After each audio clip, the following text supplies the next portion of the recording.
Hey everybody, Coach Dan here for the Run Experience. I'm out on the mean streets of St. John's, Newfoundland, and Labrador today. I don't do very much road running, but today I'm talking about a thing I think road runners do a lot more than trail runners.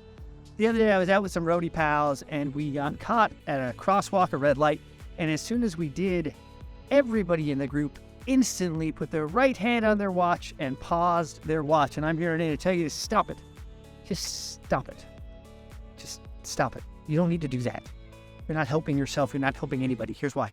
I've asked around. There are lots of reasons people do this. Most of them are lies.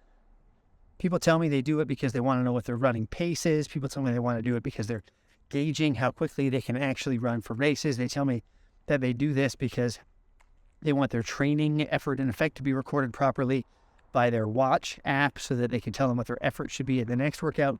All of those are lies, whether you know it or not. Because you're doing the exact opposite of that when you stop your watch at a red light. Here's what actually happens. You stop at a red light, you're taking a little break. Maybe you've run into a friend, you got to tie your shoelace, you're thirsty, you found a public drinking fountain. I don't know, you see a nice doggo you want to pet. Whatever it is people do when they stop running. What you're doing is you're taking a little break, which is okay. I don't mind you taking breaks when you're running. In fact, I highly encourage it if that's what you need to do. I've even seen people stop their watches when they break stride to walk up a hill instead of run up a hill. Listen, there's no place for this. What you're doing is you're lying to yourself. I want you to really check in with why you're stopping your watch all the time. You're stopping your watch, I think most people are doing it because they want their average pace on Strava to be higher. They're doing it so people will see them as a faster runner. Now, the problem is there's no accuracy to this. You're not actually running that quickly. Those stops are real. You're getting little tiny breaks, and you should be recording them. Now, I've even seen trail runners do this. I've seen trail runners, my own good people, run to the top of a hill or power hike up. They get there, they decide they want to eat something. So instead of continuing to run, they decide to stop while they eat.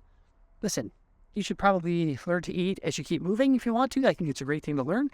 Anyway, people do this, and they stop their watches while they take in the view. Here's the problem. Join races, ultras, even road races.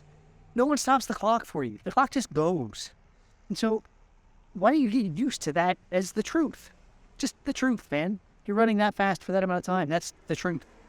And so do those things. You're going to get a more honest training effect from Strava. You're going to get a better understanding of what your capabilities actually are and what your race times are going to be. There is no benefit to you from stopping your watch. Now, there is one exception to this that I have heard that I think is really interesting.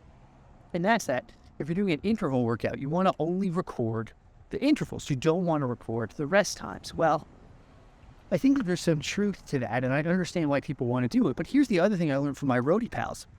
They all know how to use their fancy watches.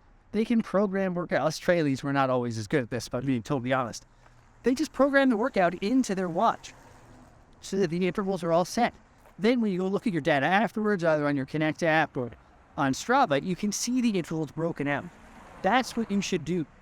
You shouldn't stop your watch, in my opinion, almost ever. Now listen, you should do what you want. Lie to yourself if you need to. It's no problem.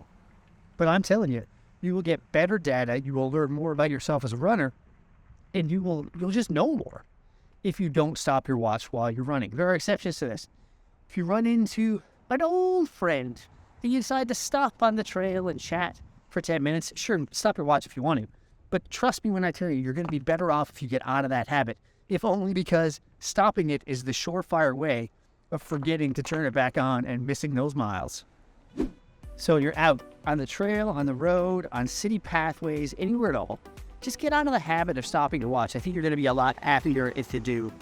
I know that I fell into the habit of stopping my watch sometimes at red lights and other times, and it didn't serve me very well. I've broken the habit recently, and I'm really glad that I did, which is why I'm sharing it with you today. So check out all of our amazing videos here on the Run Experience channel, but you can also check out our app, The Daily Run, which is going to tell you all about how you should be pacing your runs. Those paces, spoilers, don't include you stopping your watch to drink water. Those workouts are real workouts without those stoppages built in.